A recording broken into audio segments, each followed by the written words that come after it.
Hello student, स्वागत है आपका हमारे यूट्यूब चैनल अभी रॉय पीसीएम क्लासेस में। स्टूडेंट आज में नई वीडियो के साथ आज जो हम पढ़ने वाले हैं क्लास 12th की फिजिक्स। और क्लास 12th की फिजिक्स में चल रहा है हमारा अध्याय तीसरे में आज जो हम पढ़ने वाले हैं एक मोस्ट इंपोर्टेंट टॉपिक पढ़ने वाले हैं जो कि बोर्ड एग्जाम में पूछा जाता है। ये लेक्चर नंबर आपका जो है ये 63 में लेक्चर है। इस 63 में लेक्चर में आज का जो टॉपिक है सबसे ज़्यादा खास है। बोर्ड एग्जाम में आपका 3 से 4 अंक का ये प्रश्न पूछ लिया जाता है।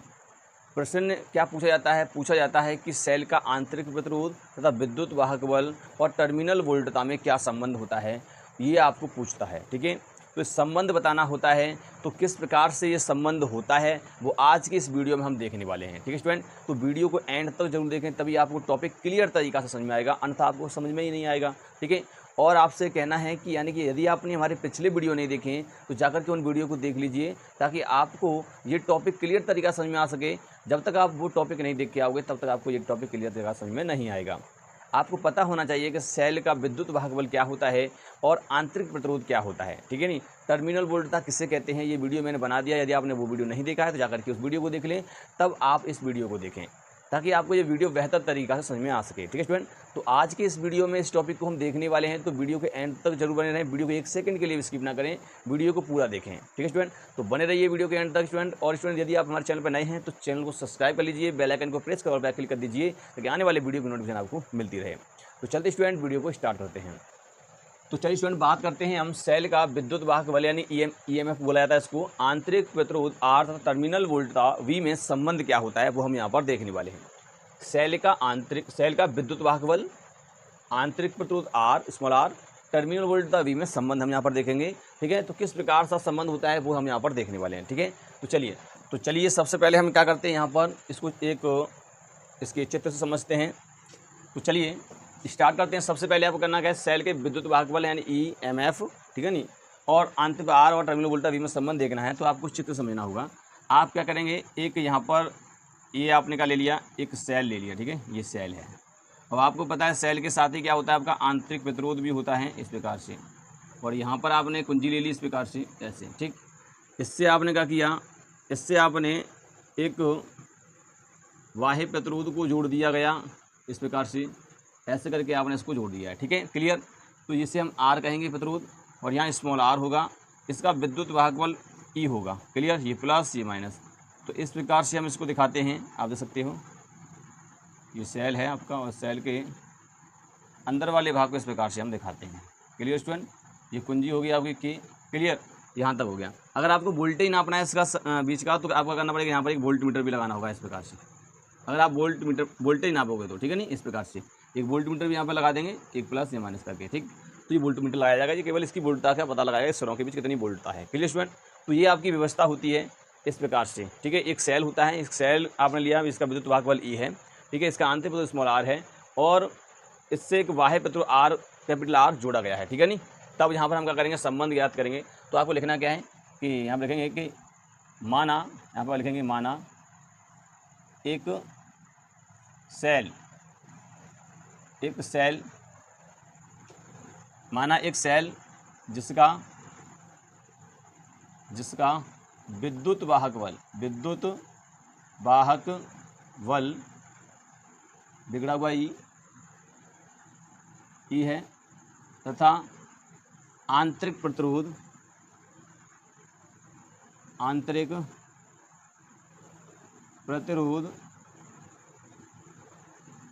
स्मॉल आर है। स्मॉल आर है। सेल से एक बाह्य प्रतिरोध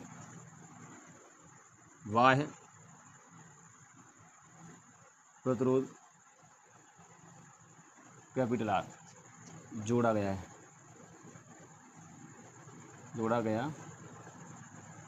तब निम्न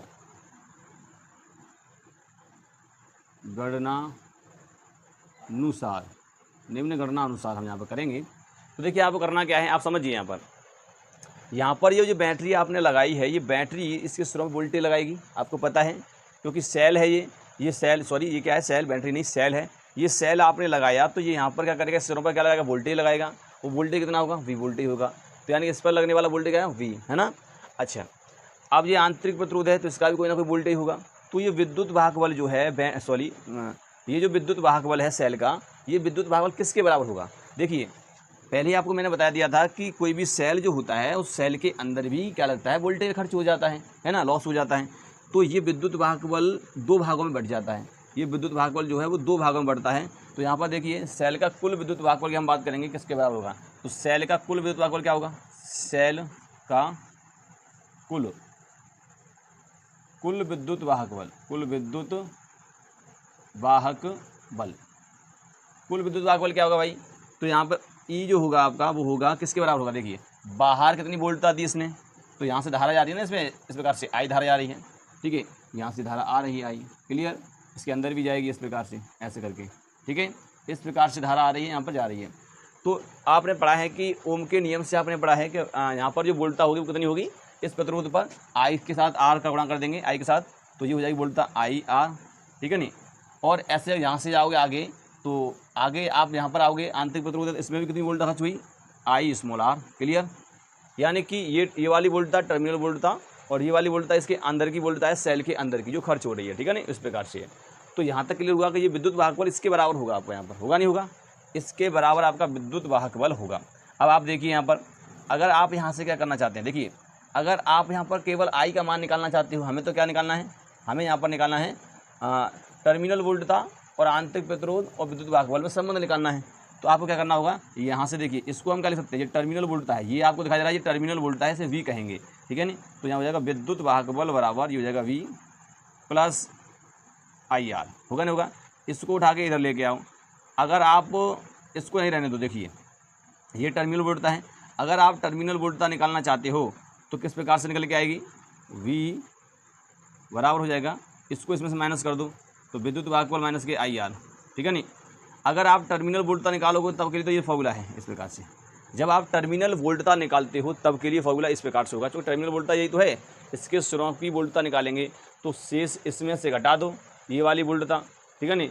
ये वोल्टता निकालनी है तो ये वाली वोल्टता इसमें से घटा देंगे, विद्युत बची टर्मिनल वोल्टता बचेगी, है ना। तो ये हो गया यहाँ तक। अब देखिए, हमें तो संबंध निकालना था, तो यहाँ पर इसको इसमें से घटाए तब ये निकल के आई है वोल्टता, क्लियर। यहाँ तक क्लियर आपको टर्मिनल वोल्टता इस प्रकार से होगी। ये कब होता है? जब सेल निरावेशन होता है। क्या होता है? ये कंडीशन कब होती है? निरावेशन के समय, निरावेशन के समय होती है। अगर आवेशन होगा तो आवेशन होता है तब, तो आवेशन के लिए अगर हम बात करेंगे, आवेशन के लिए ये क्या कंडीशन होती है? केवल यहाँ पर वी बराबर क्या होता है? विद्युत वाहक बल प्लस आई आर हो जाता है, स्मॉल आर में, ठीक है, इस प्रकार से। तो ये फॉर्मूला याद रखना है आपको। टर्मिनल वोल्टता के हैं, अब जब सेल निरावेशन पर होता है, यानी कि डिस्चार्ज हो रहा होता है, मतलब धारा को दे रहा होता है, किसी ऊर्जा दे रहा है तब का है। और जब धारा ले रहा है, चार्ज हो रहा है, उस कंडीशन में क्या करते हैं, यहाँ प्लस आ जाता है केवल, क्लियर। अब आगे देखिए, अब आगे क्या करना है, हमें संबंध देखना है इसके अंदर। तो किस प्रकार से निकालेंगे? यहाँ से देखिए, आपको करना क्या है कि ये जो आपको दिखाई दे रहा है आई आर, इसको इधर ले आइए, तो यहाँ हो जाएगा विद्युत वाहक बल माइनस के आई आर बराबर हो जाएगा यहाँ पर वी, इस वी को इधर लेके आइए, विद्युत वाहक बल माइनस का वी बराबर हो जाएगा आई आर, क्लियर। आर बराबर निकालिए कितना हो जाएगा, तो आर बराबर हो जाएगा यहाँ पर विद्युत वाहक बल माइनस के वी अपॉन आई, होगा नहीं होगा यहाँ पर, क्लियर। यहाँ तक बताइए, यहाँ तक क्लियर आपको। तो यहाँ पर हमने क्या किया, देखिए ये मैंने दो संबंध इसलिए बताए हैं ताकि आपको याद रहे, इतना आपको याद रखना है, नहीं तो आप यहाँ से भी कर सकते थे। ये तो देखिए, समझिए, ये विद्युत वाहक बल किसके बराबर है? ये जो विद्युत वाहक बल, सेल बैटरी जो है, ये टोटल कितना दे सकती है? ई, है ना। तो ये ई कहाँ खर्च हो रहा है? एक तो यहाँ खर्च हो रहा है और एक इसके अंदर खर्च हो रहा है, सेल के अंदर भी तो होगा ना वोल्टता, तो ये दो जगह खर्च हो रहा है। तो ये विद्युत वाहक बल किसके बराबर होगा? इसकी वोल्टता प्लस इसकी वोल्टता, सेल के अंदर की वोल्टता। तो हमने दोनों की वोल्टता को जोड़ के यहाँ पर लिया, ठीक, क्लियर। अब देखिए, ये होती है टर्मिनल वोल्टता, टर्मिनल वोल्टता को वी से दिखाया जाता है, तो कैपिटल वी प्लस ये आंतरिक वोल्टता यानी आई आर, ऐसे ही लेंगे, ठीक है। अगर आपको टर्मिनल वोल्टता ही निकालनी है केवल, तो किस प्रकार फॉर्मूला बनेगा? इसको लेकर इधर आ जाओ, यानी कि सेल के अंदर जितनी वोल्टता खर्च हुई है वो इस विद्युत वाहक बल में से घटा देंगे तो आपकी निकल आएगी। तो ये निरावेशन के समय की स्थिति है, जब आवेश आप किसी को दे रहे होते हैं बैटरी से, ठीक है ना, या सेल से, ठीक है। और अगर आवेशन होता है तब, यानी चार्ज हो रहा होता है तब, सेल अगर चार्ज हो रहा है उस कंडीशन में क्या केवल यहाँ प्लस आ जाता है, ठीक है, उल्टी धारा बहने लगती है, इस प्रकार से कह सकते हैं। तो ये आपको दो फॉर्मूला याद रखने हैं। अब देखिए, फिर से यहीं से आ जाइए, ये आपका क्या है, ये टर्मिनल वोल्टता है, इस टर्मिनल वोल्टता को इधर लेके आइए, तो हम वही कर रहे हैं यहाँ पर। तो ई माइनस के वी बराबर आई आर, यहाँ से केवल हमें आर निकालना है, तो आई बट्टे में आ जाएगा, ये आ गया, क्लियर यहाँ तक। अब देखिए अब आगे क्या होगा, चलिए अब हम बात करते हैं यहाँ पर। तो देखिए यहाँ पर आई दिया है, आई का मान कैसे निकालेंगे, आई का मान अगर आप देखिए इस पर वोल्टता लग रही है वी, और तो ये फॉर्मूला होता है ओम का नियम क्या कहता है, ओम का नियम कहता है वी बराबर होता है आई आर, और आई निकालोगे तो वी अपॉन आर हो जाएगा वी अपॉन आर हो जाएगा, वी अपॉन आर। तो इसकी तरह में वोल्टता लग रही है वी, तो यहाँ पर आई बराबर हम लिखेंगे यहाँ आई बराबर कितना हो जाएगा वी अपॉन आर। उठा करके इसको यहाँ पर रखिए तो जो हो जाएगा आर बराबर विद्युत वाहक बल माइनस के वी भट्टी में हो जाएगा वी अपॉन आर। इसको पलट देंगे तो जो हो जाएगा आर बराबर विद्युत वाहक बल माइनस के वी, केवल भट्टी में वी रह जाएगा, और ये आर ऊपर चला गया है ना, आर चला गया ऊपर। इस प्रकार से इस वी को इसमें भाग लगाइए और इसमें भाग लगाइए, दोनों भाग लगाएंगे तो कितना आएगा, तो जाएगा आर बराबर आएगा यहाँ पर विद्युत वाहक बल भट्टी में वी माइनस के, इसका इसमें भाग लगाएंगे तो बना आएगा यहाँ पर, ठीक है, और यहाँ पर कितना रह जाएगा आर रह जाएगा। तो इस प्रकार से आपका ये संबंध निकल के आता है टर्मिनल वोल्टता और विद्युत वाहक बल में संबंध, ठीक है नहीं, टर्मिनल वोल्टता विद्युत वाहक बल और आंतरिक प्रतिरोध में संबंध आपका जो निकला आर बराबर विद्युत वाहक बल बटे वी माइनस के 1 कुछ बंद करके आर, ठीक है, ये तुम्हारा कैपिटल आर। तो ये आपका क्या होता है विद्युत वाहक बल तथा टर्मिनल वोल्टता और आंतरिक प्रतिरोध में संबंध होता है। क्लियर स्टूडेंट, तो यहाँ तक आपको क्लियर हो गया होगा, उम्मीद करते हैं समझ में आ चुका होगा कि सेल के आंतरिक प्रतिरोध यानी कि सेल के विद्युत वाहक बल ईएमएफ तथा आंतरिक प्रतिरोध आर तथा टर्मिनल वोल्टता वी में संबंध जो होता है वो इस प्रकार से होता है। ठीक, एक बार समझ लीजिए, मैं आपको समझा रहा हूँ कि देखिए हमने यहाँ पे एक सेल लिया है, सेल से क्या किया है जिसका आंतरिक प्रतिरोध स्मॉल आर है, ठीक है, और विद्युत वाहक बल ये है ई। इस सेल से को हमने प्रतिरोध को जोड़ दिया, बाहरी प्रतिरोध ये है आर कैपिटल। चलिए अब ये सेल जो है ये अपना विद्युत वाहक बल देगा, तो देखिए इस पर देगा और इसके अंदर भी खर्च होगा, है ना, सेल के अंदर भी क्या होता है वोल्टता खर्च होगी, तो वोल्टता यहाँ पे भी खर्च हो रही है, यहाँ पे खर्च हो रही है, ये वोल्टता जो है वो यहाँ भी खर्च होगी, यहाँ भी खर्च होगी। तो ये जो वोल्टता है वो किसके बराबर होगी, इस वाली वोल्टता प्लस इस वाली वोल्टता के दोनों की बराबरी तो होगी योग के। तो वही हमने यहाँ पे किया है ई बराबर I R plus I small r, ठीक है नहीं, क्योंकि वोल्टता जब निकालते हैं वी बराबर तो आई आर होता है, फॉर्मूला ओम के नियम से। क्लियर।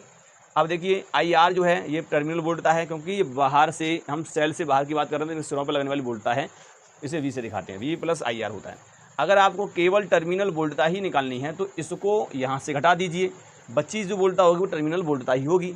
टर्मिनल वोल्टता केवल हमें निकालनी है ये वाली, तो ये वाली वोल्टता इसमें से घटा दीजिए, विद्युत वाहक बल में से बची होगी वो क्या होगी, टर्मिनल वोल्टता होगी। ये कंडीशन अगर जब माइनस चिन्ह है तो ये कंडीशन निरावेशन के समय, जब आवेश डिस्चार्ज हो रहा होता है, सॉरी जब आपका सेल जो है डिस्चार्ज हो रहा होता है, ठीक है। और आवेशन समय क्या होता है, केवल यहाँ प्लस आ जाता है, क्योंकि धारा की डायरेक्शन विपरीत होती है इस कंडीशन में। अब देखिए ये दोनों फॉर्मूला आपको याद रखने हैं। अब यहाँ से देखिए ई बराबर वी प्लस आई आर, और वी का क्या करना है, इधर लेके आना है, तो हम इधर ले आए, बचा क्या आई आर बचा, यहाँ से आर निकालना है, आई को भट्टी में ले आना, भट्टी में ले आए, ठीक। अब आई बराबर होता है वी अपॉन आर, ठीक है, ओम के नियम से हमने बताया था। तो आर बराबर हो जाएगा विद्युत वाहक बल माइनस के वी भट्टे में हो जाएगा वी अपॉन आर, क्योंकि ये वाला अमाउंट उठा नीचे रख देंगे। अब इसको पलट दोगे तो आर ऊपर गुणांक हो जाएगा और वी नीचे आ जाएगा, इस प्रकार हो जाएगा।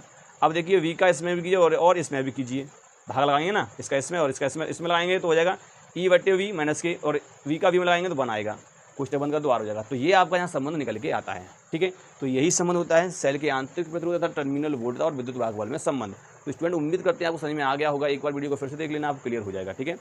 तो स्टूडेंट उम्मीद करते हैं वीडियो आपको पसंद आया होगा। वीडियो पसंद आया तो वीडियो को लाइक कर दीजिए, चैनल सब्सक्राइब कर बेल आइकन को प्रेस जरूर कर दीजिए, ताकि आने वाली वीडियो की नोटिफिकेशन आपको मिलती रहे। मिलेंगे नेक्स्ट वीडियो में, तब तक के लिए जय हिंद।